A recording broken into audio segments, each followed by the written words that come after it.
AP deputy CM ఈరోజు మాట్లాడుతూ రేవంత్ రెడ్డి గొప్ప నాయకుడు అనే విషయం మాట్లాడారు. నాకు తెలియదు మరి ఆయనకి ఎట్లా గొప్ప పడుతుంది, ఏంటో గొప్ప పడుతుంది మరి నాకే తెలియదు. రుజువులే మీ ఇబ్బంది తెలియదు నాకు. వాళ్ళ గొప్పతనం వాళ్ళ ఇద్దరి మధ్య అండర్స్టాండింగ్ గొప్పతనం నాకు తెలియదు మరి. అంటే ఆయనకు 6 గ్యారెంటీలు ఇష్టం తెలిసింది వాళ్ళ పాపం. 2,500 రూపాయలు మహిళలకు ఇచ్చారు, లేదంటే 15 రూపాయలు భరోసా ఇచ్చారు, 12 రూపాయలు రైతు కూలీలకు ఇచ్చారు, తులం బంగారం ఇచ్చారు, 2 లక్షల ఉద్యోగాలు భర్తీ చేసారు, లేకుంటే 4,000 రూపాయలు నిరుద్యోగ బుద్ధిస్తున్నారు, 4,000 రూపాయలు ఆధార పెన్షన్లు ఇస్తారని తెలిసింది వాచ్ ఆయనకి. ఇట్లా రెండు పక్క చోళ అయిపోయారు వాచ్ ఆయనకి. రేవంత్ రెడ్డి కాకుండా ఎవరు సీఎం ఉన్నారు, అల్లు అర్జున్ సీఎం ఉన్నప్పుడు కూడా ఆ సంఘటన ఖచ్చితంగా అరెస్ట్ చేసే వాళ్ళు ఉండవచ్చు, దాంట్లో తప్పుపట్టే అవసరం అని చెప్పి ఇప్పుడు అరెస్టులు అవన్నీ తర్వాత విషయం.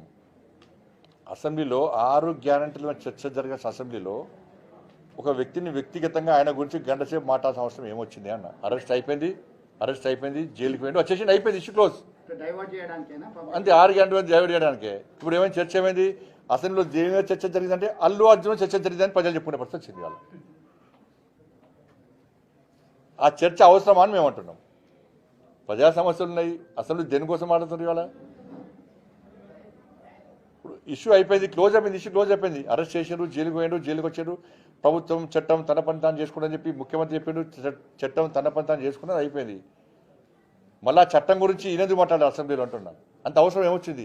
ఇది నాకు తెలిసి ఇది అల్లు అర్జున్ గారికి రేవంత్ రెడ్డి గారి మధ్యలో ఏదో చెడినట్టున్నది. అంటే నాకైతే ఒక డౌట్ వస్తుంది అది. లేకుంటే గింత ఎందుకు వస్తుంది ఒక వ్యక్తి గురించి? ఒక అట్లా ఈరోజు చాలా మంది ఉన్నారు తెలంగాణలో. ఇప్పుడు 1000 కోట్ల ఇది కలెక్షన్ వచ్చిందట. ఎన్ని? 17,000 కోట్ల కలెక్షన్ వచ్చిందట. జాతీయ స్థాయిలో కూడా ఒక పేరు వచ్చింది. కానీ పుష్ప 3 రిలీజ్ కాకముందే రేవంత్ రెడ్డి పుష్ప 3 చూపెట్టిండు ఇవాళ. ఇది ఏందో ఉంది ఇద్దరి మధ్యలో. మరి ఆయన ఎత్తలేడు, ఈయన ఎత్తలేడు, మధ్యలో మిగతా అంతా పిచ్చలేకపోతున్నారు. ఏదో చెడింది అది. 14% ఇంకా ఉండొచ్చు మరి రకరకాల జరుగుతుంది అది. దాని మీద లాస్ట్కి ఏమే ఎవరైతే ఫిర్యాదు చేసి ఉండి ఆయనే కాంప్లైంట్ తీసుకునే ఇలా ఏమే పరిస్థితి వాళ్ళ తండ్రే భర్తనే ఇలా ఫిర్యాదు రిటర్న్ తీసుకునే. మరి ఆయన ప్రభుత్వం నమ్మకం ఉందా, లేకుంటే అల్లు అర్జున్ గారి నమ్మకం ఉందా? ప్రభుత్వం మీద నమ్మకం లేకనే కదా రిటర్న్ తీసుకున్నది. మరి నమ్మకంగా కుటుంబాన్ని కూడా నమ్మకం విశ్వాసం కుదుర్చుకోలేకపోయింది ప్రభుత్వం ఇది, చేతకాని ప్రభుత్వం ఇది.